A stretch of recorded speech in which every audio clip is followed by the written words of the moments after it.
Hi. ഇടയ്ക്കൊക്കെ നമുക്ക് ചില അബദ്ധങ്ങൾ പറ്റാറില്ലേ? അങ്ങനെ എനിക്കും ഈ വീഡിയോയ്ക്ക് ചെറിയൊരു അബദ്ധം പറ്റി. ആദ്യത്തെ കുറച്ച് ഭാഗം എടുക്കുമ്പോൾ വീഡിയോ ഓൺ ആക്കാൻ മറന്നുപോയി. പക്ഷെ സാരമില്ല, ഞാനത് ഒന്നുകൂടി ഡെമോൺസ്ട്രേറ്റ് ചെയ്ത് കാണിക്കുന്നുണ്ട്. അപ്പോൾ നമ്മൾ ഇന്ന് ഉണ്ടാക്കുന്നത് കാർഡ്സൊക്കെ ഇട്ട് കൊടുക്കാൻ പറ്റിയൊരു ക്യൂട്ട് കവറാണ്. നമ്മൾ കഴിഞ്ഞ ദിവസം ഉണ്ടാക്കിയ പാറ്റേൺ പേപ്പർ വെച്ചിട്ടാട്ടോ ഞാൻ ചെയ്യുന്നത്. അപ്പോൾ ആദ്യം പേപ്പർ മടക്കിയിട്ട് ബാലൻസ് മുറിച്ച് കളയണം. ഇനി അത് കഴിഞ്ഞ് രണ്ട് സൈഡിൽ നിന്നും കുറച്ചെടുത്ത് സെൻറ്ററിലോട്ട് മടക്കാം. പിന്നെ താഴെ നിന്നും പേപ്പർ സെൻറ്ററിലോട്ട് മടക്കാം.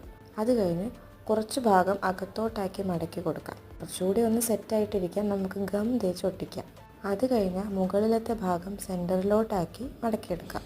ഇത് നമ്മൾ ഒട്ടിക്കേണ്ട ആവശ്യമില്ല, കാരണം ഇതാണ് നമ്മൾ ഓപ്പൺ ആക്കുന്ന ഭാഗം. സംഭവം കഴിഞ്ഞു. ക്യൂട്ടായിട്ടുണ്ടോ? ഇനി നമുക്ക് കാർഡ്സ് ഉണ്ടാക്കുമ്പോൾ കൂടെ കവറും ഉണ്ടാക്കാം. എങ്ങനെ? അപ്പോൾ വീഡിയോ ഇഷ്ടപ്പെട്ടാൽ സബ്സ്ക്രൈബ് ചെയ്യാൻ മറക്കല്ലേ. പിന്നെ നിങ്ങൾക്ക് എന്തെങ്കിലും ക്രാഫ്റ്റ്സ് ഒക്കെ വേണേൽ കമൻറ്റ് ചെയ്യണേ. ബൈ.